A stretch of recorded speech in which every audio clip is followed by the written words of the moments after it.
හොඳයි ආදරණීය දරුවනි උසස් පෙළ ජෛව පද්ධති තාක්ෂණවේදයේ 13 වන ඒකකයට අදාළ සමාලෝචන ප්‍රශ්න ආදරණීය දරුවනි අපි සාකච්ඡා කරමින් ඉන්නේ විශේෂයෙන්ම මේනකොට 13 වන ඒකකයට අදාළ සමාලෝචන ප්‍රශ්න 10ක් දුල පුතාලත් එක්ක සාකච්ඡා කරලා අවසන් කළා 11 වෙනි ප්‍රශ්නේ සිට ඉදිරියට සාකච්ඡා කරන්න දරුවනි අපි බලාපොරොත්තු වෙන්නේ විශේෂයෙන්ම දැව හා දැවනෝන වනජ නිෂ්පාදන ඒකකයට අදාළවයි දරුවන්ගේ සමාලෝචන ප්‍රශ්න සාකච්ඡා කරමින් ඉන්නේ විශේෂයෙන්ම ඔබට විභාග ඉලක්ක කරගත්ත ව්‍යුහගත මාදිලිය බහුවර්ණ මාදිලිය සහ රචනා මාදිලිය ප්‍රශ්න වලට පිළිතුරු දීමට අවශ්‍ය කරන ආකාරයට මෙම ඒකකයට අදාළවයි දුවේ පුතේ අපි සාකච්ඡා කරන්න ඔබ දන්නවා අපි කොච්චර සිද්ධාන්ත කොටස් සාකච්ඡා කරලා ඒ කරුණු අවබෝධ කරගෙන හිටියත් දරුවනේ විභාගයක් සඳහායි ඔබ සූදානම් වෙන්නේ අපි දන්නවා උසස් පෙළ විභාගය කියන්නේ මේ විශ්වවිද්‍යාලයට දරුවන් තෝරගන්න තරඟකාරී විභාගයක් දරුවනේ ඉතින් මුළු විෂය නිර්දේශයේම ආවරණය වෙන පරිදි දරුවනේ ප්‍රශ්න අහන්න. එතකොට ඉතින් අපි දන්නවා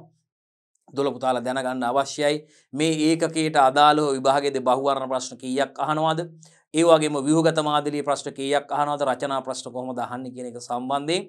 ඉතින් ඒ වගේම හැම පාඩම් ඒකකයක් අවසානයේදීම දොළ පුතාලත් එක්ක ඒ පාඩම් ඒකකයට අදාළව විභාග ඉලක්ක කරගත්ත සමාලෝචන ප්‍රශ්න අපි සාකච්ඡා කරනවා දරුවනි. ඔබත් ඒ පාඩම් මේකකයට අදාළ සිද්ධාන්ත කොටස් ඉතාම හොඳින් අධ්‍යයනය කරලා සූදානමින් ඉන්න අවස්ථාවකයි ඒ ඒකකයට අදාළ සමාලෝචන ප්‍රශ්න දුවේ පුතේ සාකච්ඡා කරන්නේ. එහෙමනම් අපි මේ වෙනකොට ඔබත් සමග දැව සහ දැවනෝන වනජ නිෂ්පාදන ඒකකයට අදාළ සමාලෝචන ප්‍රශ්න 10ක් සාකච්ඡා කරලා 11 වෙනි ප්‍රශ්නයේ සිට ඉතිරි ප්‍රශ්න සාකච්ඡා කිරීමටයි දරුවනේ සූදානම් වෙන්නේ. හොඳයි දරුවනේ අපි බලමු 11 වෙනි සමාලෝචන ප්‍රශ්න යටතේ අපි කතා කරන්න යන්නේ වාතයේ වියලීම මගින් දැව පදම් කිරීම සිදු කරන්නේ කොහොමද කියලා. මේ දැව පදම් කිරීම සම්බන්ධයෙන්ුයි අපි කතා කරමින් ඉන්නේ දරුවනේ විශේෂයෙන් මේ දැව පදම් කිරීම සඳහා භාවිතා කරන ක්‍රමවේද යටතේ අපි කතා කරා. ස්වභාවික ක්‍රම යටතේ වාතයේ වියලීම සහ කෘත්‍රිම ක්‍රම යටතේ කෘත්‍රිම ක්‍රම ගණනාවක් කතා කරලා දරුවනි උඳුන් තුල වියලීම යටතේ රසායනික ද්‍රව්‍ය භාවිතා කරලා සිදු කරන ආකාරයේ වාෂ්ප භාවිතයෙන් සිදු කරන ආකාරයේ ආදී ලෙස දරුවනේ අපි ඉතින්දී ක්‍රම විශාල සංඛ්‍යාවක් ගැන දොළ පුතාලට හඳුන්වා දීමක් කරා. ඉතින් ඒ යටතේ අපි බලන්නේ මේ දැව පදම් කිරීම විශේෂයෙන්ම දැවේ අඩංගු ජලය යම් ප්‍රමාණයකට ඉවත් කිරීමයි දරුවනේ මෙහි මූල ධර්මයේ වෙන්නේ දැව පදම් කිරීම. ඉතින් මේ දැව පදම් කිරීම අවශ්‍ය වෙන්නේ ඇයි කියන එක සම්බන්ධයෙන් දොළ පුතාලත් එක්ක අපි ප්‍රශ්නවලදී කතා කරා. මුල් ප්‍රශ්නවලදී කෙලින්ම අපි මේ සිද්ධාන්ත කොටස් මේ ඒකකයට අදාළ දොළ පුතාලත් එක්ක සම්පූර්ණයෙන්ම සාකච්ඡා කරලා අවසන් කරලා තියෙන නිසා මෙතනදී අපි බලාපොරොත්තු වෙන්නේ කෙලින්ම ප්‍රශ්නෙට අදාළව පිළිතුර සාකච්ඡා කිරීම පමණයි දරුවනේ. මොකද අපිට කාලය මනාව කළමනාකරණය කරගන්න අවශ්‍ය වෙනවා විභාග ප්‍රශ්න වලට පිළිතුරු සැපීමේදී. ඒ සඳහා ඔබ හුරු කිරීමක් වශයෙන් තමයි දරුවනේ මේ කටයුත්ත සිදු කරන්නේ. මොකද ඔබත් මේ වෙනකොට මේ ඒකකයට අදාළ සිද්ධාන්ත කොටස් පාඩම් කරලා සූදානම් වෙලා ඉන්නේ. හැම ඒකකයක් අවසානයේදී ඔබ බව දන්නවා මැනවින් වටහාගෙන තියෙන්නේ. එහෙනම් දරුවනේ විභාගයක් සඳහා නම් අපි සූදානම් වෙන්නේ වැඩිපුර අපි මේ විභාගයට අදාළ පළවෙනි දවසේ ඔබට ලැබෙන ප්‍රශ්න පත්‍රය තමයි බහුවර්ණ මාදිලී ප්‍රශ්න පත්‍රය. බහුවර්ණ ප්‍රශ්න 50කින් සමන්විතයි. සියලුම ප්‍රශ්න වලට ඔබ පිළිතුරු සපයන්න ඕනේ. එහෙනම් ඔබ කොහොමද බහුවර්ණ මාදිලී ප්‍රශ්න පත්‍රයකට හුරු වෙන්නේ? හැකි පමණ බහුවර්ණ ප්‍රශ්න විවරණය කරලා බහුවර්ණ මාදිලී ප්‍රශ්න වැඩිපුර කරලා හුරු වුණාම තමයි ඔබට මේකෙන් ලකුණු 30 ඒ කියන්නේ ප්‍රශ්න 35කට වඩා වැඩි සංඛ්‍යාවක් නිවැරදි පිළිතුරු මාක් කරගන්න පුළුවන් නම් ඔබට ඒ සාමාර්ථයකට යන්න තියෙන ප්‍රස්තාව බොහෝ වැඩි දරුවනේ. ඒත් එක්කම ඔබ ව්‍යුහගත මාදිලී රචනා ප්‍රශ්න වලට ඉතාම හොඳින් ඒවාට ගැළපෙන පිළිතුරු නිවැරදි පිළිතුරු ලබා දීම සිදු කරන්න ඕනේ දීලා තියෙන ඉඩ මත ඒ නියමිත කාලයේදී පැයක පමණ කාලයක් ලබා දෙන සම්පූර්ණ පැයයි දරුවනේ ව්‍යුහගත මාදිලී රචනා ප්‍රශ්න 4ක් සඳහා ඔබට කාලය ලැබෙන්නේ. එක ප්‍රශ්නයකට ලකුණු 75 ගානේ ප්‍රශ්න 4ට ලකුණු 300ක් ලැබෙනවා. රචනා මාදිලී ප්‍රශ්න 6කින් ඔබට තෝරාගත් ප්‍රශ්න 4කට පිළිතුරු සපයන්න පුළුවන්. එක ප්‍රශ්නයකට එක ප්‍රශ්නයක කොටස් 3කින් සමන්විතයි. A කොටස B කොටස C කොටස කියලා. A කොටසට විනාඩි 10යි B කොටසට විනාඩි 10යි C කොටසට විනාඩි 10යි බැගින් විනාඩි 30ක කාලයක් හම්බ වෙනවා. එක කොටසට ලකුණු 100 බැගින් ලකුණු 300ක් එක ප්‍රශ්නයට හම්බ වෙනවා. ප්‍රශ්න 4ට 3 වරක් 4 12200යි ලකුණු. ඒ වගේම ව්‍යුහගත මාදිලී ප්‍රශ්න පත්‍රයේ ලකුණු 300යි 1500යි නේ. ඉතින් මේ විදිහටයි දරුවනේ ලකුණු අවසන් ලකුණු ඔබට මේ සංඛ්‍යාත්මක ක්‍රමයක් භාවිතා කරලා බෙදලා අවසන් ලකුණු ඔබට හම්බෙන විදිහ ඔබ දන්නවා.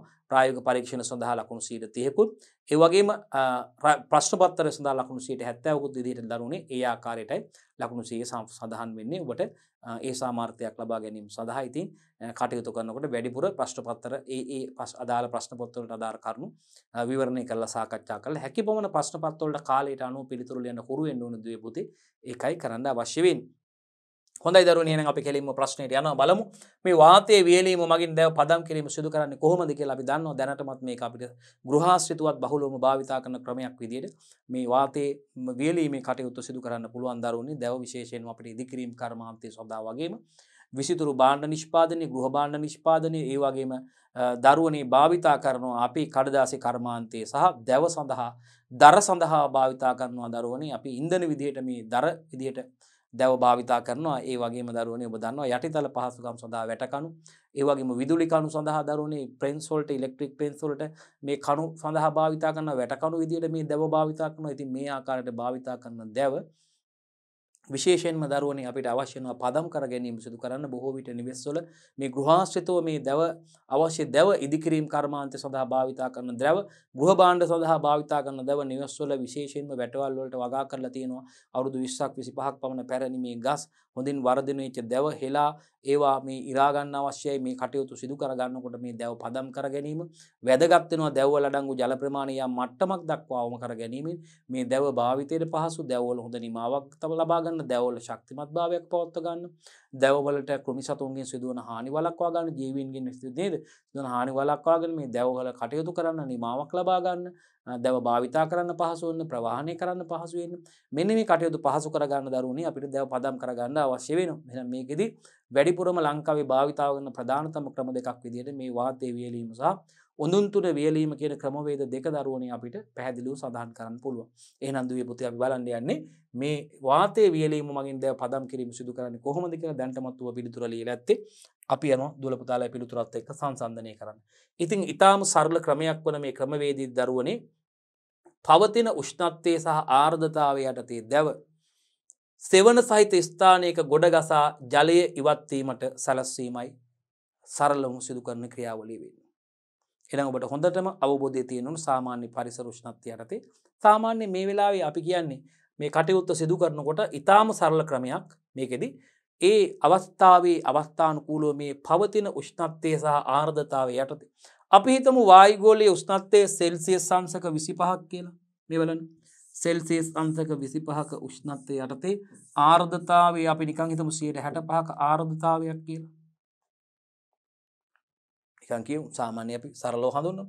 ඉතින් මෙන්න මේ පවතින උෂ්ණත්වය යටතේ උෂ්ණත්වය තව ටිකක් වැඩි වෙන්නත් පුළුවන්. මෙන්න මේ මට්ටමක් අපිට මෙන්න මේ පවතින උෂ්ණත්වය යටතේ දරුවනේ ඒකයි කියන්නේ පවතින උෂ්ණත්වය සහ ආර්ද්‍රතාවයේ යටතේ දරුවනේ ඉතා සරල ක්‍රමයක් වන මේදී පවතින උෂ්ණත්වයේ සහ ආර්ද්‍රතාවය යටතේ දැව කොහමද සෙවන සහිත ස්ථානයක ගොඩ ගහලා මේවා අපි සිද්ධාන්ත පාඩම් වලදී බොහෝම විස්තරාත්මකව කතා කරමු නිසා දරුවනේ අපි වැඩි මේ ගැන කතා කරන්න යන්නේ මේ සෙවන සහිත ස්ථානයක දැව ගොඩ ගහලා දරුවනේ මේ සෙවන සහිත ස්ථානයක දැව ගොඩ ගහලා දරුවනේ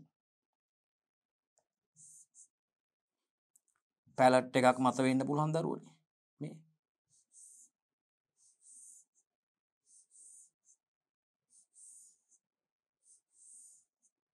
සෙවන සහිත ස්ථානයක දරුවනේ දැව ගොඩ ගහලා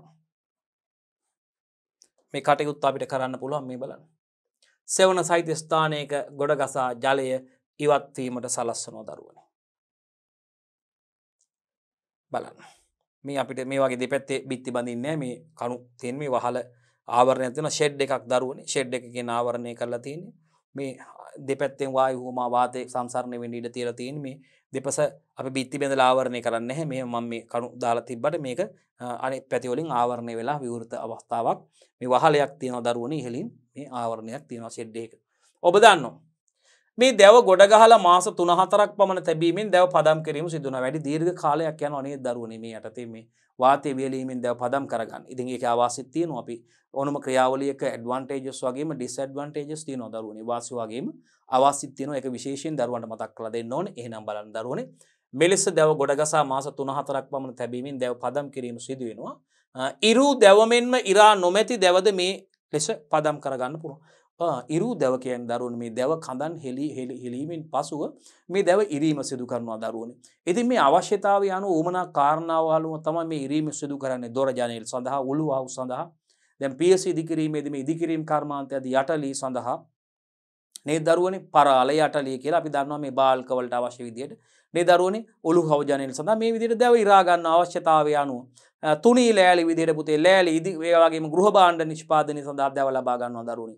වැට කණු සඳහා විදුලි කණු සඳහා දරුවනි අපි කියනවා යටිතල පහසුකම් සඳහා මේ දැව ලබා ගන්නවා. විසිතුරු භාණ්ඩ නිෂ්පාදනයට යොදා ගන්නවා දරුවනි. ඒ වගේම දැව සඳහා අපි විශේෂයෙන්ම මේ අපි බොහෝ විට මේ දර සඳහා නම් ඉන්ධන සඳහා ලබා ගැනීමේදී නම් දරුවනි අපි ලබා ගැනීම සිදු කරනවා දැව. ඒ වගේම මේ දැව වල අපි ප්‍රයෝජනවත් කාර්ය ගැන කතා කරන දැව විශේෂයෙන් මෙතනදී පොඩ්ඩක් මතක් කරලා දෙන්න දරුවෝ ඒක දන්නවා.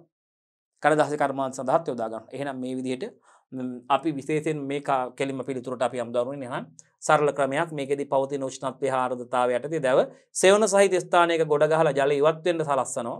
මේ දැව මේ විදිහට ගොඩ ගහලා මාස 3-4ක් තැබීමෙන් දරුවනි අපිට දැව පදම් කර ගැනීම සිදු කරන්න පුළුවන්. මේ විදිහට ඉරු දැව වගේම ඉරා නොමැති දැවත් මේ විදිහට පදම් කරන්න පුළුවන්. ඉරලා නැති දැව තියෙනවා. දැව කඳන් විදිහට තියෙන දේවල්. මේවත් අපිට දැන් අර ඔබ දැකලා ඇති ඇද ගහන්න දෙන්න එපා. මේවා ඉරණකම් කියලා මේ දැව කෙලින් එක්කෝ අපි දන්නවා මේ පොළොව මත මෙන්න මේ ආකාරයට ආධාරක ලී රඳවලා දරුවනේ ඔබ දන්නවා ආධාරක මත මෙලෙස මෙන්න මේ විදිහට ආධාරක මත මේ දැව කඳන් මෙහෙම ගොඩ ගහලා තියෙන අවස්ථාව ඔබ දැකලා ඇති. ඇද ගහනවා නැත්තම් කියලා කියන්නේ මේ දැව කඳන් මේ විදිහට දැව කඳන් ගොඩ ගහලා තියෙනවා ඔබ දැකලා ඇති කඳන්. ඉරු දැව කඳන් මෙලෙස ගොඩ ගහලා තියෙනවා මේවා මත සමහරලාට තව ඒ ප්‍රමාණයට ගහලා අට්ටි ගහලා මෙන්න තියෙනවා දැව කඳන් මේ ආධාරක මත මේ ආධාරක ලෑලි පොළොව මත තියලා දරුවනේ ඒ මත මේ මැදිනුත් සමහරලාවට තියන්න පුළුවන්. මැදිනුත් මේ ආකාරයට ආධාරක තියලා තියන්න පුළුවන් දරුවනේ රඳවල ආධාරක මත. මොකද මේවා මේ පදම් කිරිය නැත්නම් ඇද ගහනවා කියලා එහෙම මේ කඳන් කපලා දාලා නිකන් බිම දාලා තියන්න එපා. ඔය ඇද ගහනවා. මොකද පොළොව එක සමතලා නැහැනේ එකම වෙල මට්ටමකට නැහැනේ භූ විෂමතාවයන් සහිතයිනේ. ඉතින් මේ විදිහට මේවා ඇද ගහන්න නැති වෙන්න තියලා තියෙනවා කියන එක ඉතින්දිත් මේ විශේෂයෙන්ම මේ වගේ ජල ඉවත් වීමට සලස්වනවා මේ කාලයක් තියලා තියෙනකොට.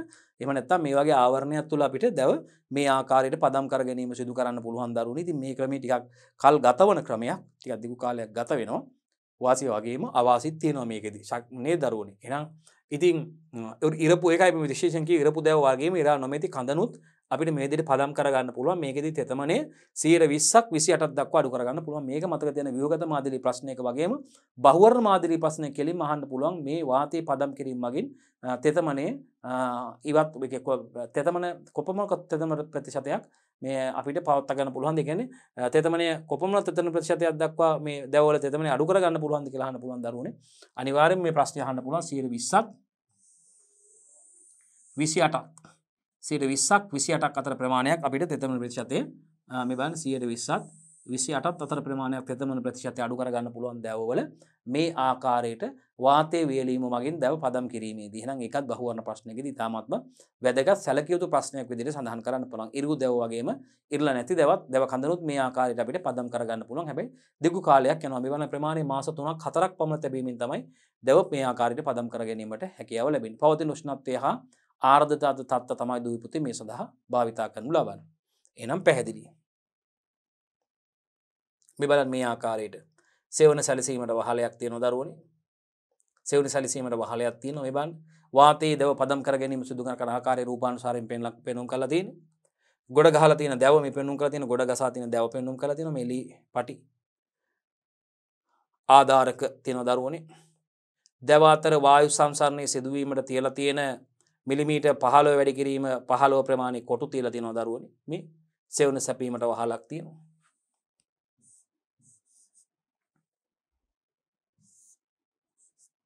දැව ගොඩ ගහලා තියෙන ආකාරය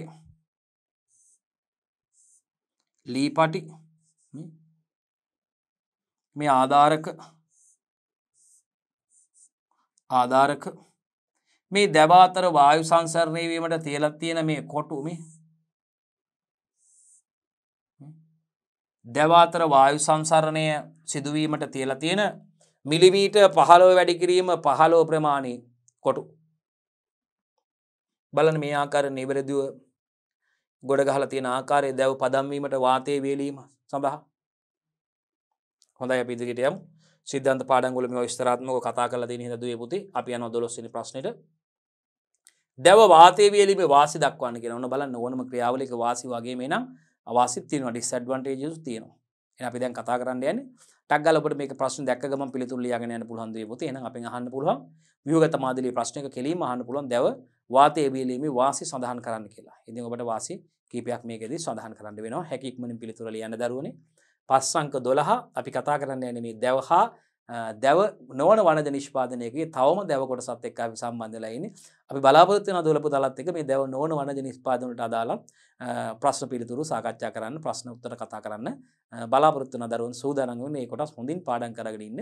ඒ අවස්ථාවට එනකොට අපි මේක ඔබට ඒ ස්ථානයේදී ඔබට අපිත් සමග සම්බන්ධ වෙලා මේ ප්‍රශ්න වලට පිළිතුරු ලියලා සාර්ථක විභාගය සඳහා මුහුණ දෙන්න අවස්ථාව උදා කරගන්න සිදු කරන කාර්යයක් විදිහට මේක සඳහන් කරන්න පුළුවන්. එහෙනම් දැන් වාතයේ වේලීමේ වාසිය දක්වන්න කියලා අපි කතා කරන්න යන්නේ. එහෙනම් අපි බලමු මොනවද වාතයේ වේලීමේ වාසිය කියලා. එකක් මේ වාතයේ වේලීමේ ක්‍රමයේ දරුවනේ එක පරිසර හිතකාමී ක්‍රමයක් දරුවනේ. විශේෂයෙන්ම අපි දන්නවා අපි වාතයේ ස්වභාවික ක්‍රමයක් ඇරෙ තමයි වාතයේ වේලීමේ කටයුතු කරන්නේ. මේකදී අපි රසායනික ද්‍රව්‍ය කෘත්‍රිම මුකුත් කටයුත්තක් සිදු කරන්නේ නැහැ දරුවනේ. ඉතින් ඒක නිසා ඉන්ධන භාවිතා කරන්නේ නැහැ. රසායනික ද්‍රව්‍ය භාවිතා කරන්නේ නැහැ. හුමාලේ භාවිතා කරන්නේ නැහැ. නේද? ජල වාෂ්ප භාවිතා කරන්නේ නැහැ. දැන් කෙලින්ම මේක පරිසර හිතකාමී ක්‍රමයක්. ඒ වගේම වටිනාකමින් වැඩි උපකරණ මේකට අවශ්‍ය වෙන්නේ නැහැ. හීටර් එහෙම ඔබට මතකද? අර මුදුන් තුලි වේලෙදි මේ හීටර් අවශ්‍ය වෙනවා. ඒ වගේම පංකා අවශ්‍ය වෙනවා නේද? අලුනේ වටිනා උපකරණ අවශ්‍ය වෙනවා ඒකෙදි මේ. නමුත් මේ ක්‍රමයේදී අපිට වටිනා උපකරණ අවශ්‍ය වෙන්නේ නැහැ. ඉහත අර රූපානුසාරයෙන් දැක්ක විදිහට අපිට ඉතා සරල ක්‍රම වේදයක් භාවිතා කරලා දැව පදම් කර ගැනීම සිදු කරන්න පුළුවන් දරුවනේ. එහෙනම් මෙන්න වාසි දෙකක් පරිසර හිතකාමී ක්‍රමයක්. ඒ වගේම වටිනාකමින් වැඩි උපකරණ මේ සඳහා අවශ්‍ය වෙන්නේ නැහැ. වටිනාකමින් වැඩි උපකරණ අවශ්‍ය වෙන්නේ නැහැ. පරිසර හිතකාමී ක්‍රමය. ඒ වගේම දැව වාතයේ වේලීම අවාසිත් කතා කරන්න වෙනවා දරුවනේ. පරිසර හිතකාමී ක්‍රමයක්. පරිසරයට හානියක් වෙන්නේ නැහැ. විශේෂිත උපකරණ ද්‍රව්‍ය අවශ්‍ය වෙන්නේ නැහැ. අපි වාතයේ වේලීමේදී. ඒ වාසි ටික ඇඩ්වාන්ටේජස් ටික කතා කරලා ඩිස්ඇඩ්වාන්ටේජස් කීපෙකුත් බලමු. 13 වෙනි ප්‍රශ්නේ මේ දැව වාතයේ වේලීමේ අවාසි දරුවනේ අපි කතා කරන්න යන්නේ. කාලේ වැඩි නේද? වැඩි ඉඩ ප්‍රමාණයක් අවශ්‍ය වෙනවා. වේලීමේ ශීඝ්‍රතාවය අඩුයිනේ. මාස 3-4ක කාලයක් ගත වෙනවා කියන්නේ වේලීමේ ශීඝ්‍රතාවය අඩුයි.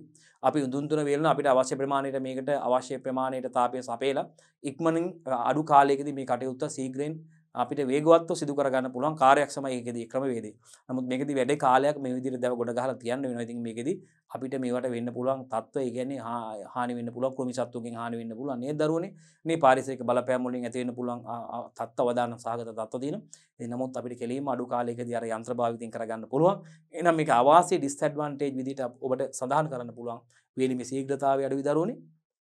වේලීම සිදුවෙන නැත්නම් පදම් වීම සිදුවෙන නේ ජලය යම් ප්‍රමාණයකට 120ත් 28ත් අතර ප්‍රමාණයක් තමයි අපිට ජලය ඉවත් කරගන්න අවශ්‍ය වෙන්නේ. ඉතින් මේකට මේ කාර්ය සඳහා වැඩි කාලයක් යනවා දරුවනේ. වැඩි ඉඩ ප්‍රමාණයකුත් අවශ්‍ය වෙනවා. විශේෂයෙන් මේක සඳහන් කරන්න ඕනේ මේ ගොඩ ගහලා තියන්න යනකොට. ඒක මේ කරත් ක්‍රියාවලියේ අවාසි විදියට අපිට පැහැදිලිවම දුල පුතාලට සඳහන් කරන්න පුළුවන්. එන අවශ්‍ය දෙකක් සඳහන් කරලා තියෙනවා දරුවනේ. මේකෙදි අපිට මේ සඳහා වැඩි ඉඩ කඩක් අවශ්‍ය වෙනවා දරුවනේ. කාර්යක්ෂමතාවය අඩුයි නේ දරුවනේ මේක. කත අපිට සඳහන් කරන්න පුළුවන්. ඒ කියන්නේ වේලීමේ ශීඝ්‍රතාවය අඩුයි වැඩි ඉඩ ප්‍රමාණයක් අවශ්‍ය වෙනවා මේ ක්‍රියාවලිය සඳහා. හොඳයි. ප්‍රශ්න අංක 14 ට උඳුනේ වේලීම මගින් දැව පදම් කිරීම සිදු කරන ආකාරය දරුවනේ අහන්නේ. මෙන්න ලංකාවේ භාවිතා කරන ඊළඟ ක්‍රමේ මේ දැව පදම් කිරීම සඳහා ලංකාව භාවිතා කරන ප්‍රධාන ජනප්‍රියම ක්‍රම දෙකක් තමයි දරුවනේ වාතයේ වේලීම සහ උඳුන් තුල වේලීම. එහෙනම් අපි බලමු උඳුන් තුල වේලීමේ ක්‍රමවේදේ ක්‍රියාවලිය අපිට පැහැදිලි කරන්න කියන්නේ කොහොමද මේ ක්‍රියාවලිය සිදු කරන ආකාරය දරුවනේ අර වාතයේ වේලීමේ පියවර වගේ මේකෙත් පියවර වශයෙන් ඔබට සඳහන් කරන්න පුළුවන් කිසිම ගැටලුවක් නැහැ පිළිතුර. හොඳයි දරුවනේ අපෙන් අහන්නේ උඳුනේ වේලීමේ වාතයේ වේලීමේ ක්‍රමය තමයි කතා කරේ. උඳුනේ වේලීමේ ක්‍රම වගේ දැව පදම් කිරීම සිදු කරන ආකාරය පැහැදිලි කරන්න කියලා රචනා මාදිලි ප්‍රශ්නිකත් අහන්න පුළුවන්. පියවර සඳහන් කරලා පියවර නම් කරන්න ඕනේ දරුවනේ. දැව පදම් කිරීම හැඳින්වීම කරන්න ඕනේ අපි. විශේෂයෙන්ම ඉන්ට්‍රොඩක්ෂන් එකක් අවශ්‍ය වෙනවා දරුවනේ මේ ක්‍රියාවලිය සඳහා. දැන් ඉන්ට්‍රොඩක්ෂන් එකට හැඳින්වීමට ලකුණු හම්බ වෙනවා ඔබට. ඒ වගේම මේ දැව පදම් කිරීමේ විශේෂයෙන්ම උඳුන් තුල දැව පදම් කිරීම සිදු කරන ආකාර පියවර සඳහන් කරනවට හම්බ වෙනවා. ඒ එක් පියවරක් රූල් දෙක තුනක් විස්තර කරනවට ඔබට ලකුණු හම්බ වෙනවා. ඒ ආකාරයට තමයි රචනා මාදිරියේ ප්‍රශ්නයකට විනාඩි 10කදී ඔබට හැකි ඉක්මනින් මේක ලියන්න අවස්ථාව තියෙනවා. ඒ වගේම ඔබට ලකුණු 100ක් හම්බ වෙනවා. ඒ සඳහා හැඳින්වීමට වගේම කරුණු නම් කිරීම සහ එක් එක් කරුණු එක කරුණක් රූල් දෙක තුන බැගින් මේ කරුණු ටික නම් කිරීමට ඔබට ලකුණු හම්බ වෙනවා. එහෙනම් බලමු ඔබේ පිළිතුර අපි යනවා දරුවනේ කතා කරන්න යන්නේ. 14 වෙනි ප්‍රශ්නේ මේ උඳුනේ වේලීම මගින් කොහොමද දැව පදම් කිරීම සිදු කරන්න කියලා. මේකෙදි මුලින්ම උෂ්ණත්වයේ තේතමනය හා වායු සංසරණයේ පාලිත තත්ත්වයට සිදුවන කුටීරයක් තුළ දැව වියලීමෙන් පදම් කර ගැනීමයි දරුවනේ මේකෙදි සිද්ධ වෙන්නේ. මේ පාලිත පරිසර තත්ත්වයට මොනවද දරුවනේ මේ උෂ්ණත්වයේ බලන්නකො දරුවනේ. තේතමනය හා වායු සංසරණය. එහෙනම් මේ සඳහා අපිට මේ කුටීරයක් ඇතුලේ හරියට පාලිත පරිසර තත්ත්වයට තිය භෝග වගාව වගේ හරිතාගාරයක් ඇතුලේ පරිසර තත්ත්ව පාලනය කරේ දරුවනේ. විශේෂයෙන්ම මොනවද? තේතමනය පාලනය කරා, ආලෝකය පාලනය කරා, උෂ්ණත්වය පාලනය කරා. ඔබට මතකද දරුවනේ? හරිතාගාරයක් ඇතුලේ අපි මේ පාලනය කරපු තත්ත්ව මේ දරුවනේ. ඉතින් මෙන්න මේ තත්ත්ව විශේෂයෙන්ම අපිට මේ ආකාරයට කුටීරයක් තුල උඳුනක් තුල මේ වියලීම දැව පදම් කිරීම සිදු කිරීමේදී පළවෙනි අවස්ථාවේදී අපිට මේක සඳහන් කරන්න පුළුවන්. මොකද්ද මේකෙදි සිදුවන ක්‍රියාවලිය තමයි දරුවනේ. විශේෂයෙන්ම උෂ්ණත්වය තෙතමනය හා වායු සංසරණය ප්‍රධාන වශයෙන්ම දරුවනේ ප්‍රශස්ත මට්ටමක පවත්වා ගන්න අවශ්‍ය වෙනවා. මේ සඳහා එහෙනම් ඒ සඳහා මේ කුටීරයක් තුල අපිට පාලිත පරිසර තත්ත්ව පාලනය කරන ලද පරිසර තත්ත්ව ප්‍රශස්ත උෂ්ණත්ව තත්ත්ව පවත්වා ගැනීම සඳහා හීටර්ස් පාවිච්චි කරන්න වෙයි. ඒ වගේම ප්‍රශස්ත තෙතමන තත්ත්ව සඳහා අපිට කටයුතු සිදු කරන්න වෙනවා. ඒ වගේම වායු සංසරණය පවත්වා ගැනීම සඳහා තත්ත්ව පවත්වා ගැනීම සඳහා ඇතුළ ෆෑන් භාවිතා කරන්න වෙයි.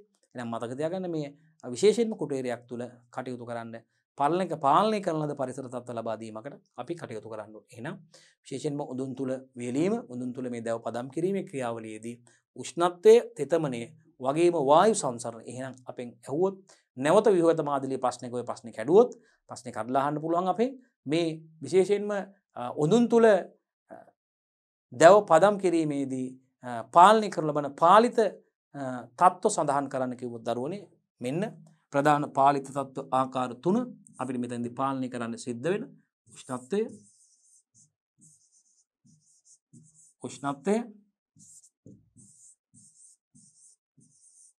තෙතමනය පාලනය කළ යුතුයි. ඒ වගේම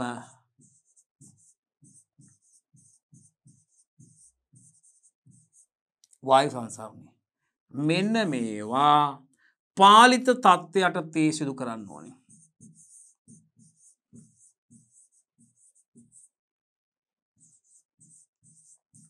පාලිත තත්ත්වයට තේ කුටීරයක් තුල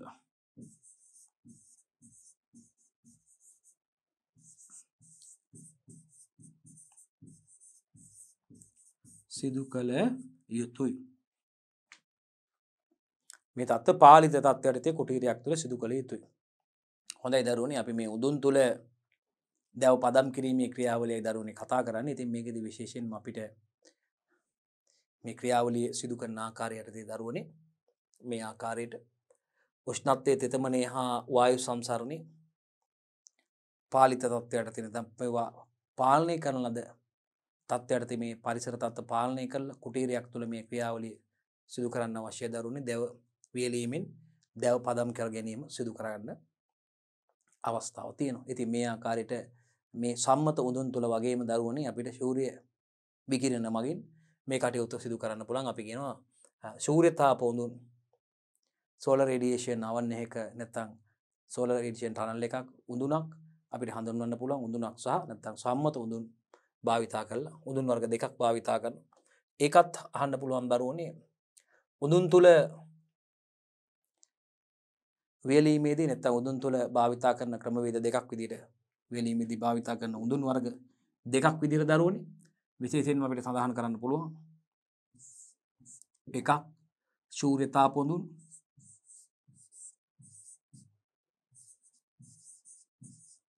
සූර්ය තාප උඳුන් භාවිතා කරන්න පුළුවන් දරුවනේ. ඒ වගේම අපි සිද්ධාන්ත පාඩම් වලදී කතා කරා වඩාත්ම කාර්යක්ෂම ක්‍රමයක් විදිහට මේ සම්මත උඳුන් භාවිතා කරන්න පුළුවන්. උඳුන් තුල වියලීම උඳුන් තුල වියලීම එහෙම නැත්නම් දරුවනේ දැව පදම් කිරීම හොඳයි. මේ ආකාරයට අපිට සූර්ය තාප උඳුන් හා සම්මත උඳුන් විදියට ප්‍රධාන උඳුන් වර්ග දෙකක් භාවිතා කරන්න පුළුවන් දරුවනේ මේ උඳුන් තුල දැව පදම් කිරීමේ ක්‍රියාවලිය සඳහා. ඒකදී පොඩ්ඩක් සූර්ය තාප උඳුන් පිළිබඳව දරුවනේ අපිට කතා කරොත් සූර්ය රශ්මිය උඳුන් තුලට ලබාගෙන එමගින් දැව වේලා ගැනීම සිදු කරනවා. විශේෂිත පොලිතින් වර්ගයක් භාවිතා කළ ඔබට මතක ඇති දරුවනේ. සිද්ධාන්ත පාඩම් වලදී අපි කතා කරා. විශේෂිත පොලිතින් වර්ගයක් මේ උඳුනට භාවිතා කරනවා අපි. මේ ආකාරයට ඔබට මතක ඇති අපි මේ ආහාර පාඩමේදීත් ආහාර තාක්ෂණය ගැන කතා කරනකොටත් ඔය පුතේ මේ ආහාර වේලා ගැනීම සඳහා විශේෂයෙන්ම එළවලු වර්ග, පළතුරු වර්ග, පලා වර්ග වැනි දේවල් වේලා ගැනීම සඳහා අපි සූර්ය තාපය භාවිතා කළා සෝලර් රේඩියේෂන් ඩයර් එකක් උඳුනක් ඩයර් එකක් වියලීම සඳහා භාවිතා කළා වියලීම කටයුතු කරනවා. පුතේ ලංකාවේ බහුල වශයෙන් මේ කටයුතු සිදු කරනවා. සාමාන්‍ය අපිට ලංකාවේ දරන්න පුළුවන් වියදමකින් මේ සඳහා රුපියල් විශේෂයෙන්ම දැන් මිලත් එක්ක ටිකක් බඩු ගණන් වෙන්න පුළුවන්. නැත්නම් සාමාන්‍ය අපිට 50000කට අඩු මුදලකින් මේ කටයුත්ත කරගන්න පුළුවන්. මේ සෝලර් රේඩියේෂන් ඩයර් එකක් හදා ගන්න පුළුවන්. සාමාන්‍ය අපිට දිග අඩි 24ක් 25ක් පමණ ප්‍රමාණයට පළල අඩි 6ක පමණ ප්‍රමාණයට දරුවනේ මේක සකස් කරලා ඒ අනුව දිග පළල අපිට අවශ්‍ය ප්‍රමාණයට සකස් කරගෙන ඒ උඳන තුලට දාලා අපිට අවශ්‍ය දේවල් වේලා ගන්න පුළුවන්. එළවලු පළතුරු වේලා ගැනීම කටයුතු සිදු කරන්න පුළුවන් පහසුවෙන්ම. ඉතින් මේක විශේෂයෙන්ම අපි කියනවා සෝලර් රේඩියේෂන් ඩයර් එකක් භාවිතා කළා අපිට එළවලු පළතුරු වේලා ගන්න පුළුවන් වගේ මේකට විශේෂිත පොලිතීන් වර්ගයක් භාවිතා කරන්න ඕන දරුවනේ මේ හරහා අපිට මේ තුරට තාපය ලබා ගන්න පුළුවන්. ඉතින් මේ විශේෂයෙන්ම ආරක්ෂිත ගෘහ තුලත් ඔබ දන්නවා මේ භාවිතා කරනවා මේ පොලිතීන් පොලිටනල් වලදීත් මේ පොලිතීන් භාවිතා කරලා මේ කටයුත්ත සිදු කරනවා. ඉතින් මේකෙදි අපිට මේ ශූර්ය තාපය මගින් වියලීම සිදු කිරීමයි අපි කතා කරන්නේ දරුවනේ මෙහිදී. එහෙනම් අපිට ශූර්ය තාප උඳුන් වලදී මේකෙදි ශූර්ය රශ්මිය උඳුන් තුලට ලබාගෙන එමගින් තමයි දැව වියලා ගැනීම සිදු කරන්නේ. ඉතින් මෙන්න මේ සඳහා අපි කතා කරපු මැල්කෙනිස් කියන පොලිතීන් විශේෂය යොදාගෙන මේ පොලිතීන් වර්ගයෙන් ඇදගන්නා තාපේ නැවත පිටතට පරිවර්තනය කිරීම පාලනය කිරීම සිදු කරනවා දරුවනේ. එමගින් තමයි ඒ තුළට අපි තියෙන දැව පදම් කර ගැනීම සිදු වෙන්නේ. ඉතින් එහෙනම් ඒකත් විශේෂයෙන් ඔබට මතක තියාගන්න ඕන. මේ සඳහා භාවිතා කරන්නේ මැල්කෙනිස් කියන පොලිතීන් විශේෂය. මේ පොලිතීන් වර්ගයෙන් ඇදගන්නා තාපේ දරුවනේ නැවත පිටතට පරිවර්තනය කිරීම පාලනය කරනු ලබන. මෙන්න දරුවනේ ඒ ආකාරයට මේ ක්‍රියාවලිය මැල්කනිත් මෙන්න මේ පොලිතීන් වර්ගයේ මේ බලන ශූර්ය තාපයේ මේ තුලට ලබා ගන්නවා දරුවනේ පිටතට ගමන් කිරීම නැවත පාලනය කළා මේ බලන දැව පදම් කිරීම සිදු කරනවා මේ බලන පංකාවක් තියෙනවා දරුවනේ ඒ වගේම මේ තුල මේ පංකාවක් තියෙනවා අර සෝල රේඩියේෂන් ඩයර් එක වගේම තමයි මොකද්ද අපි අර එළවලු පළතුරු විජලනයේ සඳහා යොදා ගන්නා වියලනයේ වගේම තමයි මේකත් දරුවනේ ඒ ආකාරයේම මූල ධර්මයමයි මේ තුල ක්‍රියාත්මක වෙන්නේ මේ බලන දැව පංකාව තියෙනවා දරුවනේ පංකාව ක්‍රියාත්මක කරන මෙවන්න මේ ගොඩ ගහලා තියෙන දැව නිවැරදි ආකාරයට තියෙනවා මේ තුල ශූර්ය තාපය මගින් තමයි වියලීමේ කටයුත්ත සිදු කරන්නේ. එහෙනම් මේ රූපය આવොත් ඔබට නම් කරගන්න වගේම මේ කටයුත්ත ඊටාම පහසුවෙන් කියන්න පුළුවන්. සම්මත උඳුන් වලදී පුතේ සම්මත උඳුනේදී තාපේ වාතයේ තෙතමනය උෂ්ණත්වය වගේම වායු සංසරණය යන කෙන සාධක අවශ්‍ය ප්‍රමාණයට පාලනය කරන්න පුළුවන් කන්ට්‍රෝල් කරන්න පුළුවන්. පවත්වාගත යුතු සම්මත මට්ටම දක්වා මොකද දරුවනේ වායු සංසරණය ඒ වගේම දරුවනේ බලන්න මේ සම්මත උදුනේ වාතයේ තෙතමනය ඒ වගේම උෂ්ණත්වය සහ වායු සංසරණය කියන සාධක අවශ්‍ය ප්‍රමාණයට පාලනය කිරීම සිදු කරනු ලබන. ඊටාම ඉක්මනින් දැව වියලා ගන්න පුළුවන් අවස්ථාවක් මේ වගින් තියෙනවා. හැකියාවක් තියෙනවා. සම්මත උඳුන් මෙන්න බලන්න සම්මත උඳුන් තුල මේ වියලීම සිදු කරන ආකාරය මේ බලන්න දැව දරුවනේ මේ බලන්න මේකෙදි මේ තත්ත්ව පාලනය කරන වා කවුළු තියෙනවා දරුවනේ මේ බලන්න වා කවුළු තියෙනවා මේ පංකා තියෙනවා දරුවනේ ෆෑන් තියෙනවා මේ හීටර්ස් තාපකයක් තියෙනවා මේ බලන්නකො දරුවනේ මේ තියෙන දැව ගොඩ ගහලා ඒ වගේම දරුවනේ මේ සම්මත උඳුන් තුල දැව පදම් කිරීමේදී දරුවනේ අපි කියපු විශේෂයෙන් සඳහන් කරපු උෂ්ණත්වය තෙතමන ප්‍රමාණය සහ මේ වායු හුවමාරුව නැත්නම් වායු හුවමාරුව කියන ක්‍රියාවලිය දරුවනේ මේ තත්වයන් අපිට පාලනය කරලා අවශ්‍ය තත්වයට ලබා දෙන්න පුළුවන් ප්‍රශස්ත මට්ටමට අවශ්‍ය තත්වයට මේ කුටීරයක් තුල මේ තත්ව ලබා දීම සඳහා විශේෂිත උපාංග භාවිතාවන දරුවනේ වා කවුළු ඒ වගේම පංකා හීටර්ස් තාපනේ දරුවනේ හීටර්ස් භාවිතා කරනවා විශේෂයෙන්ම අපි කියනවා තාපකයක් භාවිතා කරලා තියෙනවා මේ පංකා භාවිතා කරන මේ වන්නේ එතන මේ දැව තියෙනවා දරුවනේ මේ දැව ටික මෙතන නම් කරලා තියෙන්නේ මේ දැව ටික. ඉතින් මේ ආකාරයට ඉක්මනින්ම මේ ක්‍රියාවලිය වඩාත් කාර්යක්ෂමව අඩු කාලයකින් සම්මත හොඳුන් භාවිතා කරලා අපිට දැව පදම් කර ගැනීම නැත්නම් දැව වේලා ගැනීමේ කටයුතු සාර්ථකව සිදු කරගන්න පුළුවන් දුලබතල දන්නවා. ඉතින් ඒ නිසා අපි පිළිතුර සඳහන් කරා මේක නම් කරන්නවත් කොටස් ටික ඊ타මත්ම පහසුවෙන් දුලපතාලට නම් කරන්න හැකියාවක් තියෙන බව අපි ඊටාම හොඳින් දන්නවා. ඒ නිසා ඒක විශේෂයෙන් දරුවන්ට සිහිපත් කරන්න අවශ්‍යයි. දැව උදුනේ වියලීමේ වාසිය අහනවා දරුවනේ අපි එකයි එහෙනම් අපි විශේෂයෙන්ම වාතයේ වියලීමේ වාසිය අවාසි ගැන කතා කරා වගේම උදුන් තුල දැව වියලීමේ වාසිය අවාසි ගැන විශේෂයෙන් කතා කරන්න ඕනේ. අපිට වාතයේ වියලීමේදී ඇති වෙන්න පුළුවන් දුෂ්කරතා අවම කරගන්න හැකියාවක් තියෙනවා මේ උදුන් තුල දැව වියලීම මගින් දැව පදම් කර ගැනීම සිදු කර ගැනීමේදී. ඒකත් මෙතනදී විශේෂයෙන් සඳහන් කරන්න ඕනේ. වියලීමේ ක්‍රියාවලිය ඉක්මනින් සිදු කර ගන්න පුළුවන් පොතේ අපි දන්නවා වැඩි කාලයක් ගත වෙනවා. අපිට අර වාතයේ වියලීමේදී මාස 3-4ක පමණ කාලයක් ගත වෙනවා පුතේ වැඩි කාලයක් ගත වෙනවා මේ සඳහා. නමුත් මේකේ ඊට සාපේක්ෂව තියෙන වාසිය තමයි උදුන් තුල වියලා ගැනීමේදී ඇඩ්වාන්ටේජ් එකක් විදිහට මේ ජල ප්‍රතිශතයේ වාතයේ වියලීමේ ක්‍රමයට සාපේක්ෂව අඩු කරන්න පුළුවන්. මේ දැවවල අඩංගු ජල ප්‍රතිශතයේ දරුවනේ උදුන් තුල වියලීමේදී සූර්යතාපයේ විකිරණ මගින් සූර්යතාපය මගින් වියලීම සහ ඒ වගේම උදුන් තුල වියලීමේදී සම්මත උදුන් තුල වියලීමේදී දරුවනේ පරිසර තත්ත්වය අපි කියපු වාතයේ ඒ වගේම උෂ්ණත්වය සහ තෙතමන ප්‍රමාණය පාලිත තත්ත්වයටද පාලනය කළාද පරිසර තත්ත්වයට අපි අවශ්‍ය ප්‍රමාණයට ලබා දීම මගින් උදුන් තුල ජල ප්‍රතිශතයේ දැවවල අඩංගු වෙලා තියෙන මේ වාතයේ වියලීමේ ක්‍රමයට සාපේක්ෂව ඊට වඩා වැඩිපුර ප්‍රමාණයක් ඉවත් කරන්න පුළුවන් කියන එකයි දරුවනේ මෙතනදී සඳහන් කරන්නේ. ජල ප්‍රතිශතයේ වාතයේ වියලීමේ ක්‍රමයට සාපේක්ෂව අඩු කරන්න අවස්ථාව තියෙනවා දැවවල අඩංගු වෙලා තියෙනවා. මේ දැව උඳුනේ වියලීමේ අවාසිත් අහනවා. ඉතින් මේක කොච්චර හොඳ ක්‍රමයක් වුණත් ඕගොල්ලෝ ගොඩාක් ක්‍රමවලදී වඩාත්ම ෂෝක් කියන ක්‍රමය හොඳම ක්‍රමය කියන එකෙන් අවාසි නැත්තම් ඩිස්ඇඩ්වාන්ටේජස් තියෙනවා. මොකද අපිට මේ 100% කාර්යක්ෂම ක්‍රමවේදයක් මොන ක්‍රියාවලියකවදවත් ලෝකේ බලාපොරොත්තු වෙන්න බෑ.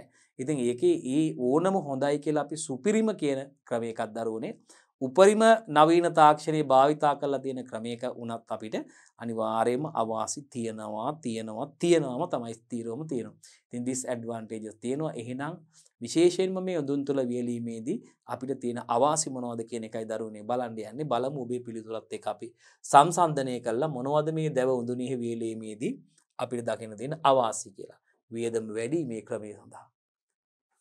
අර අපිට හදන්න එපැයි. ඩයර් එකක් සකස් කරන්න එපැයි පොලිතීන් මිලදී ගන්න ඕනේ.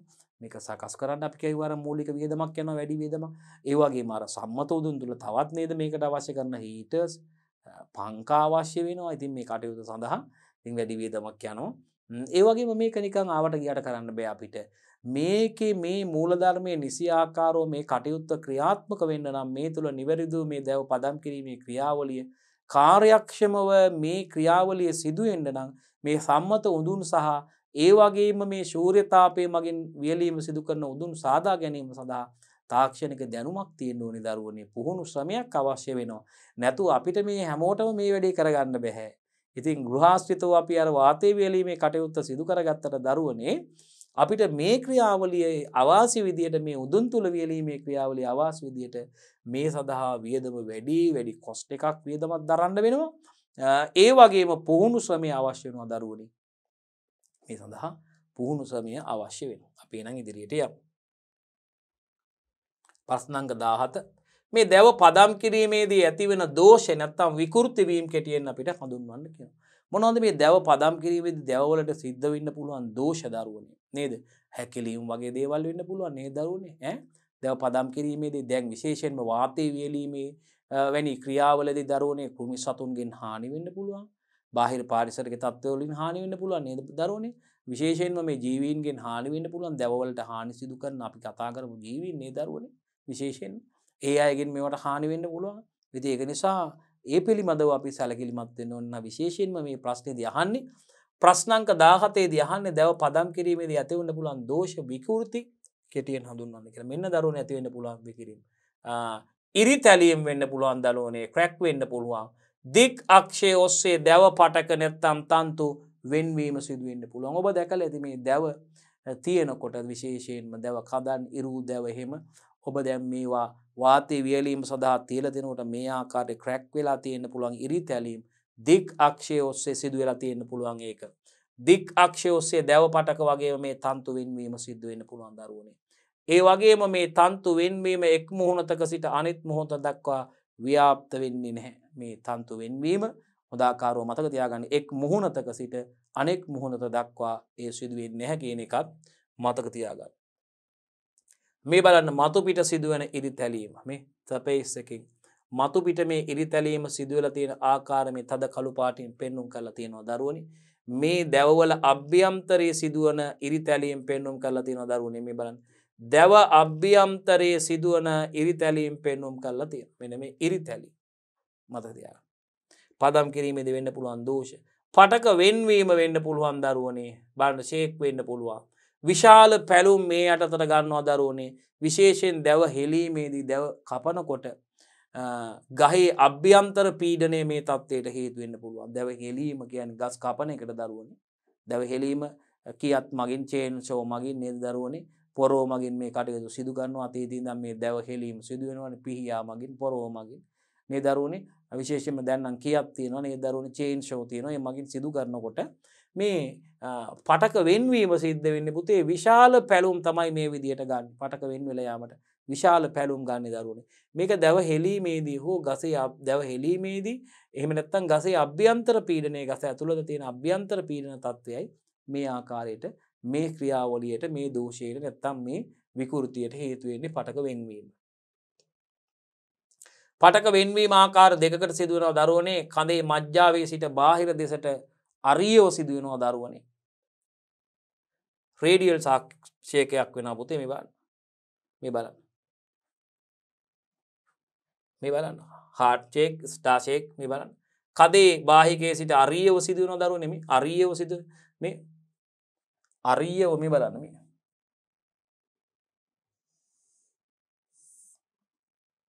මේ බලන්න මේ ක්‍රියාවලිය අරියව සිදුවලා තියෙන ආකාරය තරුවක් විදියට මේ. පංචාරීය සමමිතියක් කියන්නේ අපි කාටද?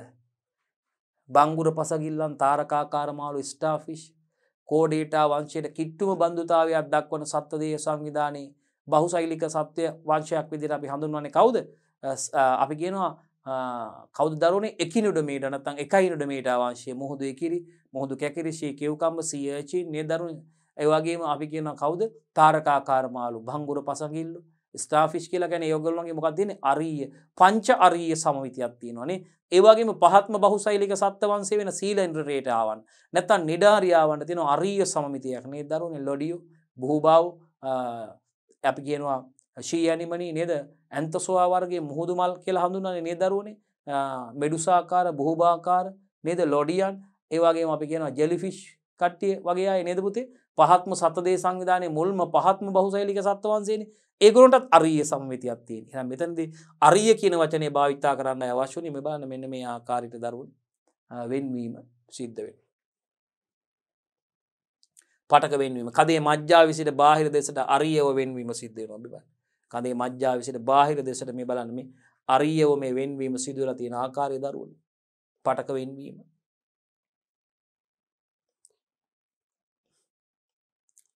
මේ බලන්න වර්ධක වලලු වෙන්වීම සිද්ධ වෙලා තියෙන ආකාරය බලන්නකො පුතේ. මේ බලන්න මේ කප් එකක් විදියට මේ කඳේ වර්ධක වලලු වෙන්වීම සිදු වෙලා තියෙනවා. මේ බලන්න රින් එකක් විදියට මේ බලන්නකො පුතේ වර්ධක වලලු වෙන්වීම සිදු වෙලා තියෙනවා. ඉතින් අපි මේක පෙන්눔 කරන්න ඕනේ කරුණු ටික විතරයි අවශ්‍ය වෙන්නේ අපිට.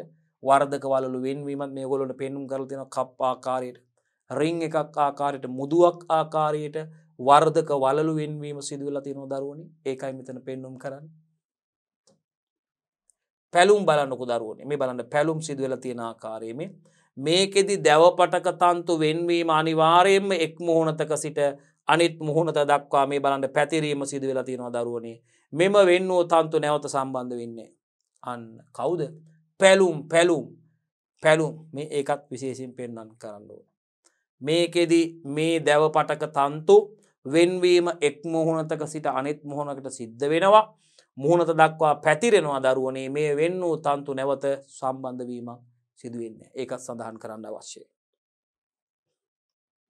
ඇද ගැසීම වෙන්න පුළුවන්. දැව කොටසක ආරම්භක තලය වෙනස් වීමයි දරුවනේ ඇද ගැසීම කියන්නේ. දැන් මෙන්න මේ ආකාරයට තිබ්බ දැව කොටසක් මේ ඇද ගහලා තියෙන්න පුළුවන්. මේ ආරම්භක තලය වෙනස් වෙනවා. මේ ආරම්භක තලයේ වෙනස් වීමක් සිද්ධ වෙලා ඇද ගැසීමකට ලක් වෙනවා. එහෙනම් දැව කොටසක ආරම්භක තලයේ වෙනස් වීම තමයි පුතේ ඇද ගැසීම කියලා කියන්නේ. මේ ඇද ගැසීම ආකාර කිහිපයකට සිද්ධ වෙන්න පුළුවන් දරුවනේ. ඇඹරීම වෙන්න පුළුවන් දැව ලෑල්ලක් හෝ ඉරු දැව කොටසක් මේකෙදි දරුවනේ වියලීමේදී එහි දික් අක්ෂය ඔස්සේ සර්පිලාකාර ආකාරයකට මේ ඇඹරීම සිද්ධ වෙන්න පුළුවන්. එහෙම නැත්නම් දැව ලෑල්ලේ හැමතැනකම ඒකාකාරී ඝනත්වයක් නොමැතිවීම හේතුවෙන් මේ සිදු වෙන්න පුළුවන්. එහෙනම් දොළ පුතාලා සඳහන් කරලා ඇති ඇඹරීම දැව ලෑල්ලක් හරි ඉරිව් දැව කොටසක් හරි වේලනකොට එයාගේ දික් අක්ෂය ඔස්සේ සර්පිලාකාර ආකාරයට ඇඹරීම සිදු වෙනවා.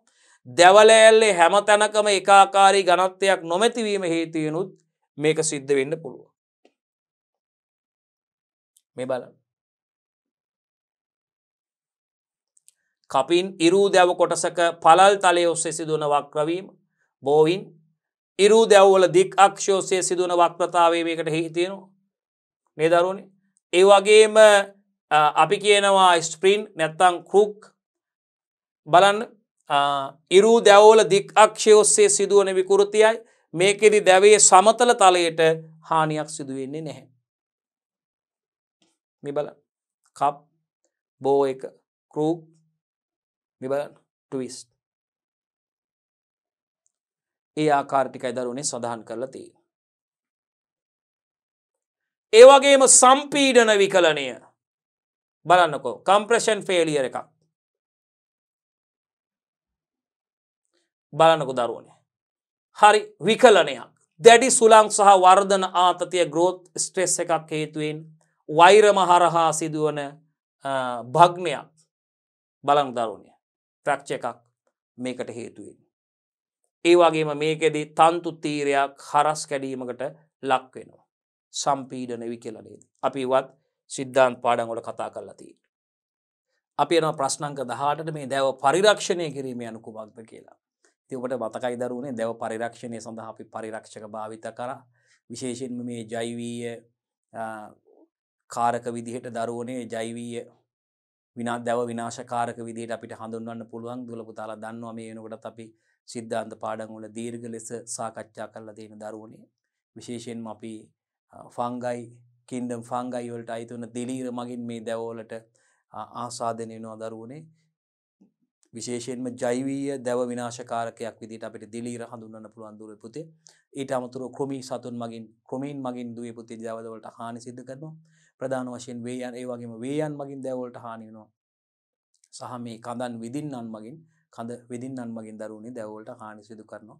කුරුමිනිය ආකාරයෙන් ඉන්නවා විශේෂයෙන්ම කළු කුරුමිනියා රතු පොල් කුරුමිනියා කරු කුරුමිනියා වගේ කුරුමිනියා ආකාර වගේම ගුල්ලන්න ආකාරයෙන් ඉන්නවා දරුවනේ.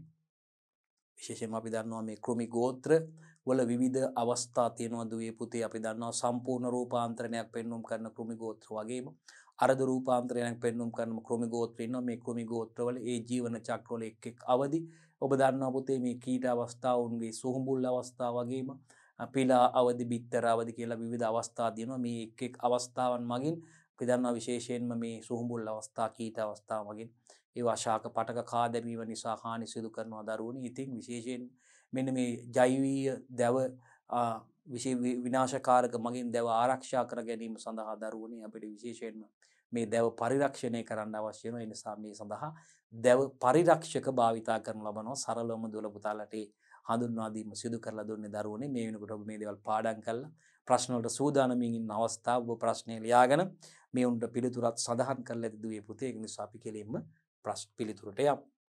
දැව පරිරක්ෂණය කිරීම කොමක්ද කියලා දුවේ පුතේ අපි අහන්න. මේ බලන්න. රසායනික ද්‍රව්‍ය භාවිතා කර ජෛවීය දැව විනාශකාරක වලින් හරියටම හරිනේ දරුවනේ. කාගෙන්ද ජෛවීය දැව විනාශකාරක වලින් දිලීර ඒ වගේම වේයන් ක්‍රොමීන් කඳන් විදින්නන් දරුවනේ.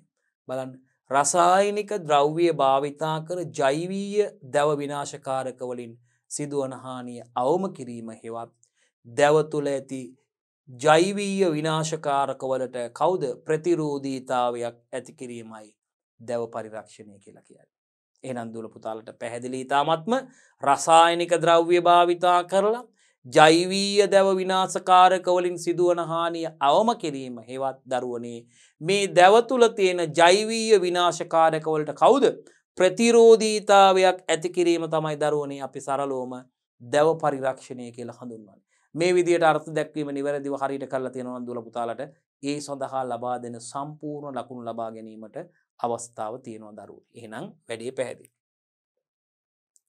ප්‍රශ්න අංක 19ට යනවා දරුවනේ අපි ජෛවීය දැව විනාශකාරක සඳහා උදාහරණ සඳහන් කරන්න කියන දරුවෝ. අපි කවුද මේ ජෛවීය දැව විනාශකාරක සඳහා උදාහරණ විදිහට අපි සඳහන් කරන්නේ? දිලීර, ඒ වගේම වේයන් දරුවනේ, ක්‍රොමීන් සහ කඳන් විදින්නන් අපිට සඳහන් කරන්න පුළුවන් ප්‍රධාන වශයෙන් දරුවනේ. මේ බලන්න.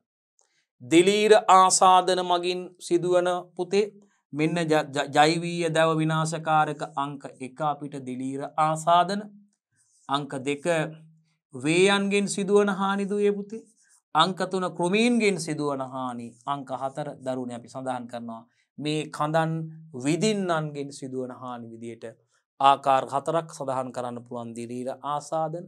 අපි නිවැරදිව සඳහන් කරා දරුවන්ට වේයන්ගෙන් සිදුවන හානි, ක්‍රොමීන්ගෙන් සිදුවන හානි සහ දරුවනේ කඳන් විදින්නන්ගෙන් සිදුවන හානි විදියට අපිට මේ හානි සඳහන් කරන්න පුළුවන්. එහෙනම් ඒක විශේෂයෙන් මතක තියාගන්න දරුවෝ.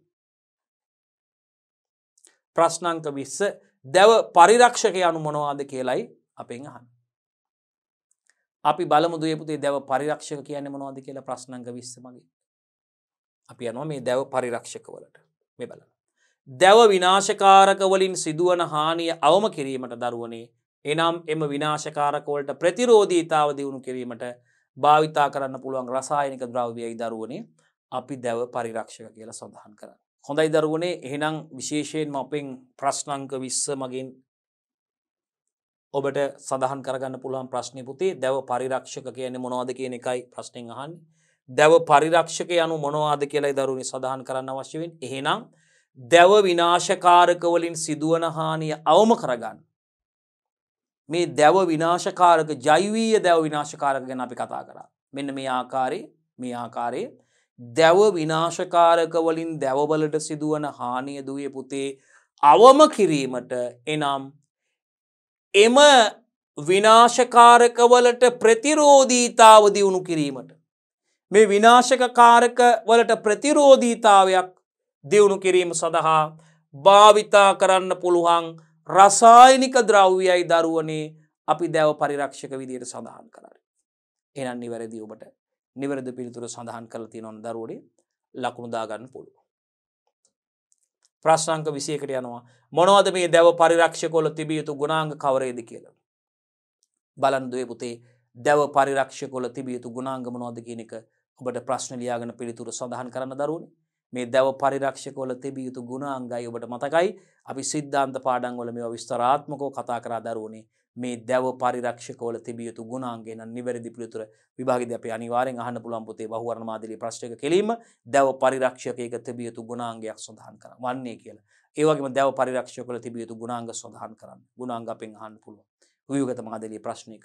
එහෙනම් අපි බලමු දැව පරිරක්ෂක වල තිබිය යුතු ගුණාංග දරුවනේ. මේ බලන්න. එකක් මේ දැව පරිරක්ෂක දිලීර හා ක්‍රොමීන්ට විෂ සහිතයි දරුවනේ. අංක 1 දැව පරිරක්ෂක දරුවනේ අපි දිලීර සහ ක්‍රොමීන්ට දිලීර ගත්තාම කින්ඩම් ෆංගයි වෙනම රාජධානියක් විදිහට අපි හඳුන්වන දරුවනේ. ක්‍රොමීන් ගත්තාම ආත්‍රපෝඩා වංශයට අයත් ක්‍රොමීන් තමයි දරුවනේ විශේෂයෙන්ම මේ ක්‍රොමි ගෝත්‍රවල අපිට දකින්න ලැබෙන්නේ. අපිට සඳහන් කරන්න පුළුවන් වෙන්නේ දිලීර හා ක්‍රොමීන්ට විෂ සහිත වීම විෂ සහිතයි දරුවනේ මේ අපි විශේෂයෙන්ම මේ පරිරක්ෂක දැව ආරක්ෂක. ඒ වගේම මේවා ඉක්මනින්ම දැව තුළට කාන්දු වීම සිදු වෙනවා දරුවනේ.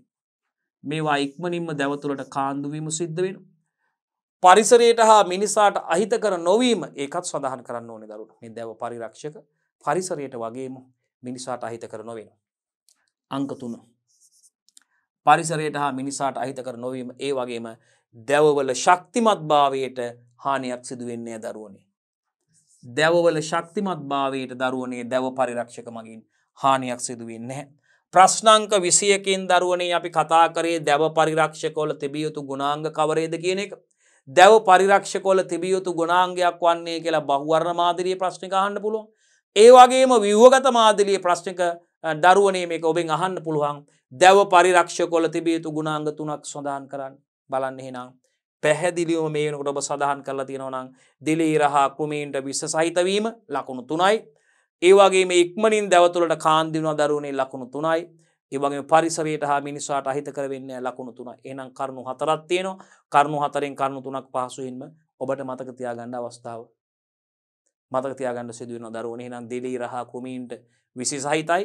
ඉක්මනින් දරුවනේ මේ දැව පරිරක්ෂක දැව ආරක්ෂක දැව තුළට කාන්දු වීම සිද්ධ වෙනවා. මිනිසාට සහ පරිසරයට මේක විස සහිත වෙන්නේ නැහැ දරුවනේ. මිනිසාට සහ පරිසරයට විස සහිත නොවීම ඒ වගේම දරුවනේ මේ දැව පරිරක්ෂක මගින් දැවවල ශක්තිමත් භාවයට හානියක් සිදු වෙන්නේ. ඊටාම පහසුවෙන් ලේසියෙන් මතක තියාගන්න පුළුවන් දුවේ පුතේ. දැවවල ශක්තිමත් භාවයට මේ වගින් හානියක් සිදු වෙන්නේ නැහැ. අපි යනවා 22 වෙනි ප්‍රශ්නෙට. දැව පරිරක්ෂක කාණ්ඩගත කරලා ඒවායි ලක්ෂණ දක්වා උදාහරණය බැගින් දෙන්න කියලා. එහෙනම් අපි දැන් යන්නේ මේ දැව පරිරක්ෂක කාණ්ඩගත කරලා ප්‍රශ්න ලියා ගන්න දරුවනේ. ප්‍රශ්නේ ලියාගෙන හැකි ඉක්මනින් පිළිතුරු ලියන්න ඔබට අවස්ථාව සපයලා දීලා තියෙනවා. CR පොතක ඔබට මේ ප්‍රශ්න වලට පිළිතුරු ලියන්න දරුවනේ. තැන් වල කොළවල කඩදාසි වල ලියන්න එපා. මොකද ඊට පස්සේ අපිට මේ ප්‍රශ්න පිළිබඳ අපි නැවත සමාලෝචනය කරද්දී මේ ප්‍රශ්න අපිට බලන්න පුළුවන්. බලලා මේ පිළිතුරු අධ්‍යයනය කරලා කෙලිම විභාගයට ගිහලා ලියන්න අවස්ථාවක් තියෙනවා. අමුතුවෙන් පාඩම් කරගෙන ඉන්න අවශ්‍ය වෙන්නේ නැහැ දරුවනේ මේක. එතකොට මේක බලලා අපිට ඒක අවබෝධ කරගන්න පුළුවන්. එහෙනම් ප්‍රශ්නේ දැව පරිරක්ෂක කාණ්ඩගත කරලා ඒ වායේ ලක්ෂණ දක්වා උදාහරණය බැගින් දෙන්න කියලා කියන්නේ දරුවනේ. මෙන්න දැව පරිරක්ෂක කාණ්ඩ කරනවා අපි එකක්. ජලයේ අද්‍රාව්‍ය තාර සහිත තෙල් වර්ග තියෙනවා දරුවනේ. කවුද? ක්‍රියසෝට් වගේ. ජලයේ දිය වෙන්නේ නැති තාර සහිත තෙල් වර්ග දරුවනේ. මේ බලන්න. මෙයා කවුද? දැව පරිරක්ෂක කාණ්ඩගත කරන්නේ. පළවෙනි අවස්ථාව කාණ්ඩගත කරන ජලයේ අද්‍රාව්‍ය ජලයේ දිය නොවන කවුද? තාර සහිත තෙල් වර්ග. එහෙනම් අඳුරු නැත්තම් කළු හෝ දුඹුරු පැහැති දියර දරුවනේ මේවා. ඒ වගේම තාර රසායනික ද්‍රව්‍ය සමග මිශ්‍ර කිරීමෙන් සකස් කරලා තියෙන. තාර රසායනික ද්‍රව්‍ය සමග මිශ්‍ර කිරීමෙන් සකස් කරලා තියෙන. උදාහරණ කවුද? ක්‍රියෝසෝට්. ක්‍රියෝසෝට්. මෙන්න හරි. අංක 2 ජලයේ ද්‍රාව්‍ය ලවණ සිංක් ක්ලෝරයිඩ් ZnCl2 කොපර් හා සිංක් ලවණ ජලයේ දිය කිරීමෙන් පුතේ හදලා තියෙන. ජලයේ ද්‍රාව්‍යයි ලවණ ජලයේ දියවන ලවණ කවුද? Sync chloride. කොහමද හදලා තියෙන්නේ? කොපර් හා සිංක් ලවණ ජලයේ දිය කිරීමෙන් නිෂ්පාදනය කරලා තියෙන්නේ. දැවවල ආලේප කළ විට ජලය වාෂ්ප වෙලා ගිහිල්ලා ලවණ රැඳිලා දැව පරිරක්ෂණය වෙනවා. උදාහරණ NaPCP සහ CCA කැපිටල් ලකුණු කවුද? NaPCP සහ CCA නැත්තම් අපිට හඳුන්වන්න පුළුවන් ඒවට උදාහරණ විදියට කවුද? ජලයේ ද්‍රාව්‍ය ලවණ. දෙවන ආකාරය. තුන්වන ආකාරය. කාබනික ද්‍රාවණ තුල ඇති පරිරක්ෂක බෝරෝන්. කාබනික ද්‍රාවක තුල තියෙන පරිරක්ෂක. එහෙනම් කවුද? විස රසායනික ද්‍රව්‍ය දිය කිරීමට ජලය වෙනුවට කවුද? ද්‍රාවක කාබනික ද්‍රාවක වෙනත් ද්‍රාවක වයින් ස්ප්‍රීතු වගේ කට්ටිය යොදාගන්න. එතකොට මේගොල්ලෝ දැවවල ආලේප කරාට පස්සේ කාබනික ද්‍රාවක වාෂ්පශීලීනි කාබනික ද්‍රාවකයේ වාෂ්ප වෙලා යනවා දරුවනේ. ද්‍රාවකයේ වාෂ්ප වෙලා ගිහිල්ලා දැව පරිරක්ෂණය සිදු වෙනවා. නිවැරදි. CuHDO වගේ. එහෙනම් කාබනික ද්‍රාවක තුල තියෙන පරිරක්ෂක විදිහට අපිට හඳුන්වන්න පුළුවන් දරුවනේ බෝරෝන් විස රසායනික ද්‍රව්‍ය මේ ගන්න කාබනික ද්‍රාවක යොදා ගන්න පුළුවන්. කොහොමද වෙන්නේ? මේ විස රසායනික ද්‍රව්‍ය දිය කිරීමට ජලය වෙනුවට වෙනත් ද්‍රාවක මේ වයින් ස්ප්‍රීතු කියන්නේ කාබනික ද්‍රාවක යොදා ගන්නවා. ඒ ආකාරයට අපි මේවා දැවවල ආලේප කරාට පස්සේ කාබනික ද්‍රාවකයේ මොකද වෙන්නේ දරුවනේ? වාෂ්පශීලී නිසා වාෂ්ප වෙලා ගිහිල්ලා දැව පරිරක්ෂණය වීම සිද්ධ වෙනවා. අපි යනවා 23 වෙනි ප්‍රශ්නෙට. ජලයේ අද්‍රාව්‍ය තාර සහිත තෙල් වර්ග භාවිතයේ වාසි අවාසි දක්වන්න කියනවා. ක්‍රියෝසෝට් වල වාසි අවාසි අහන්නේ මේ දරුවනේ. ජලයේ අද්‍රාව්‍ය තාර සහිත තෙල් වර්ග බලමු අපි. වාසි දිලීර වලට හා ක්‍රොමීන්ට විස සහිතයි දරුවනේ එකක්. ක්‍රියෝසෝට් දිලීර වලට සහ ක්‍රොමීන්ට විස සහිතයි දරුවනේ. ඒවා දිගුකල් පවතිනවා. ඒ වගේම දැවවලට පහසුවෙන් අවශෝෂණය වෙනවා දරුවනේ. මේ සඳහා වැය වෙන මුදල අඩුයි. ඒකත් වාසියක්. අංක 4 මේ සඳහා වැය වෙන මුදල අඩුයි දරුවනේ. ඒකත් වාසියක් විදිහට සඳහන් කරන්න පුළුවන්. ප්‍රශ්නය ඇවි ජලයේ අද්‍රාව්‍ය ජලයේ දිය නොවන තාර සහිත තෙල් වර්ග ක්‍රියෝසෝට් උදාහරණයක් අපි ගත්තේ. ඒවා භාවිතයේ වාසි දරුවනේ. දිලීර වලට හා ක්‍රොමීන්ට ක්‍රියෝසෝට් විස සහිතයි දරුවනේ.